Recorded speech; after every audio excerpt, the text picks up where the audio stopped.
Hi friends, good morning. Welcome back to our channel. First time మన channel చూస్తున్నట్టయితే please subscribe చేసుకోండి మన ఛానల్ని. డెలివరీ తర్వాత ఆటోమేటిక్గా లేడీస్ వెయిట్ పెరుగుతారు కదా, నేను కూడా అట్లనే ఫస్ట్ మంత్ నుంచి సెవెంత్ మంత్ వరకు నాకు అసలు వెయిట్ ఉండేదానే కాదు. నేను ప్రెగ్నెంట్ అనే విషయం ఎవరికి చెప్తేనే తెలిసేది, అట్లా ఉండేదాన్ని. అప్పుడు ఏంటంటే శీతాకాలము, బీహార్లో ఎలా ఉంటుంది శీతాకాలం అంటే చాలా గట్టిగా ఉంటుంది చలి. నేను ఇంకా ఓవర్ కోట్ వేసేదాన్ని, పెద్దగా తెలిసేది కదా ఎవరికి నేను ప్రెగ్నెంట్ అనే విషయం.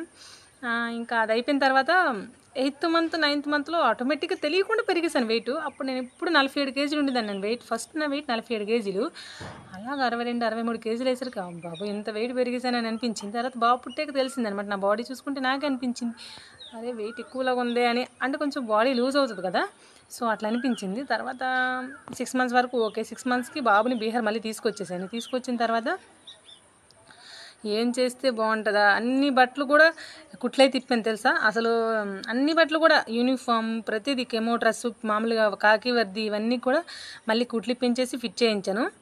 చేయించిన తర్వాత ఇంకా సర్లే ఏం చేస్తే బాగుంటుందని చెప్పేసి ఫుడ్ విషయంలో అయితే కాంప్రమైజ్ అవ్వలేము. ఎందుకంటే ఆటోమేటిక్గా బేబీకి ఫీడింగ్ ఇస్తాం కాబట్టి ఫుడ్ తినకుండా మనం ఉండలేము. సరే ఇంకా ఏం చేద్దామా అని చూసాక అప్పుడు నాకు మెస్ డ్యూటీ 1 మంత్ పడింది కరెక్ట్గా. ఇంకా సర్లే మెస్ డ్యూటీ కదా, కొద్దిగా పరిగెడదామని చెప్పేసి గ్రౌండ్కి వెళ్ళేదాన్ని రోజున్న. అంటే మెస్ డ్యూటీ చేసుకొని 7 గంటలకి, ఉదయం మేము 5:30కి వెళ్ళేవారం మెస్కి. 5:30కి వెళ్తే 5:30 నుంచి 7 వరకు మెస్ డ్యూటీ అయ్యేది. కరెక్ట్గా 15 మినిట్స్, అంటే వెళ్ళి రావడానికి ఒక 5 మినిట్స్ అనుకోండి. 10 మినిట్సే పరిగెట్టేదాన్ని. పరిగెట్టమంటే మరీ నరాలు తెంపుకొని పరిగెట్టలేదు, మామూలుగా పరిగెట్టేదాన్ని సింపుల్గా.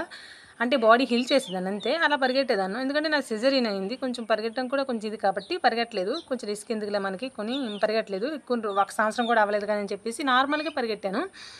ఒక 10 డేస్ అలా పరిగెట్టాను. తర్వాత ఏమొచ్చి ఆ గ్రౌండ్కి ఎదురుగా ఎంఐ రూమ్ ఉంటుంది మా హాస్పిటల్, అక్కడ సార్ చూస్తారు నన్ను. చూసి శ్రవంతి నువ్వు ఎలా పరిగెడుతున్నావు, 6 మంత్స్ అయ్యింది, నువ్వు ఇంకా ఆపరేషన్ అయ్యి అట్లా అని చెప్పేసి అంటే, నువ్వు ఇప్పుడు ఇంటికి వెళ్తావు వెళ్ళవని చెప్పేసి ఆ రోజు నుంచి నేను గ్రౌండ్కి రానివ్వలేదు. సరే ఇంకెలా కాదు, ఏం చేద్దాం అబ్బా, పరిగెట్టనివ్వట్లేదు వీళ్ళు అని చెప్పేసి అంటే, ఇంకా అలా కాదని చెప్పి రోజు ఇంకా డ్యూటీకి వెళ్ళడం రావడం నడుచుకునే వెళ్ళేదాన్ని.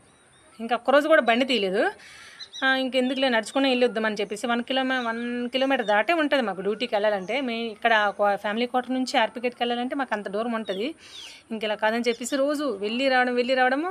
అంటే ఫస్ట్ మాకు ఎలా అంటే 4 సార్లు మినిమం, రోజుకి 5 సార్లు అనమాట. 5 సార్లు అంటే లెక్కేసుకోండి. ఒకవైపు వెళ్ళేదానికి 1 కిలోమీటర్ దాటే ఉంటుంది. అటువంటిది 5 కిలోమీటర్లు దాటి రోజుకి నేను అంటే నడుచుకునేదాన్ని. అంత నడిచేదాన్ని. నడవడం వల్ల నా వెయిట్ ఆటోమేటిక్గా మళ్ళీ మామూలు అయిపోయింది. ఇంకా తొందరగా అయిపోయింది. పొట్ట కూడా ఏం లేకుండా మామూలుగా ఫస్ట్ ఎలా ఉండేదని అలా అయిపోయింది.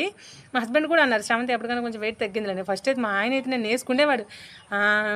అంటే ఎవరికైనా మరి ఆటోమేటిక్గా లేడీస్కి డెలివరీ అయిన తర్వాత బాడీ లూజ్ అవుతుంది, ఎవరికింద అవుతుంది. కాబట్టి మా ఆయన నేను వేసుకునేవాడు. సర్లే ఇలా కాదని చెప్పేసి యూనిఫామ్ మీద కూడా మంచిగా అనిపించాను కదా అని చెప్పి ఎలా వాళ్ళ వెయిట్ తగ్గించాలని చెప్పేసి మళ్ళీ రోజు అలా నడుచుకుంటా చేసేదాన్ని.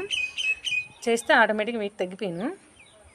తర్వాత ఇప్పుడు బట్టలన్నీ లూజ్ చేయించానని చెప్పాను కదా, అవన్నీ మళ్ళీ ఇప్పుడు నాకు అంటే అవన్నీ లూజ్ చేసినవన్నీ మళ్ళీ ఇప్పుడు టైట్ అంటే అదే నాకు మళ్ళీ ఇప్పుడు వాటి ఫిట్ చేయించేసి కొంచెం టైట్ చేయించాలి. ఎందుకంటే నాకు లూజ్ అయిపోయినాయి అవి. ఇప్పుడు మళ్ళీ టైట్ చేయించుకుంటే సరిపోద్ది. అంటే డైటింగ్లు ఇవన్నీ అంటే కష్టమే కొంతమందికి. ఇప్పుడు నేనేంటంటే ఫీడింగ్ ఇస్తాను బాబుకి, మళ్ళీ డ్యూటీకి వెళ్ళి రావడం కొంచెం అలుస్తాం కదా ఎంతైనా. అప్పుడు ఆటోమేటిక్గా ఆకలి వేస్తుంది, తినాలనిపిస్తుంది. ఇంకా నేనైతే ఫుడ్ విషయంలో కాంప్రమైజ్ అవ్వలేదు. ఫుడ్ అంటే మరీ ఎక్కువ తినాల్సిందని నేను తినేది. వాతావరణం చూడండి ఎంత బాగుందో బీహార్లో. ప్రజెంట్ రాత్రి అయితే గాలి వర్షం కరెంట్ లేకపోయినా ఇక్కడ గాలి వేసింది మంచిగా. ఇంకా మంచి పడుకున్నాము. చూడండి ఎంత ప్రశాంతంగా ఉందో, బాగుంది కదా వాతావరణం. ఇలా సండే కదా, నేను తలకు స్నానం చేశాను. అంటే సండే నేను పెడతాను, తలకు స్నానం చేశాను, ఎండ పెట్టుకుంటాను, స్టైల్ కాదు.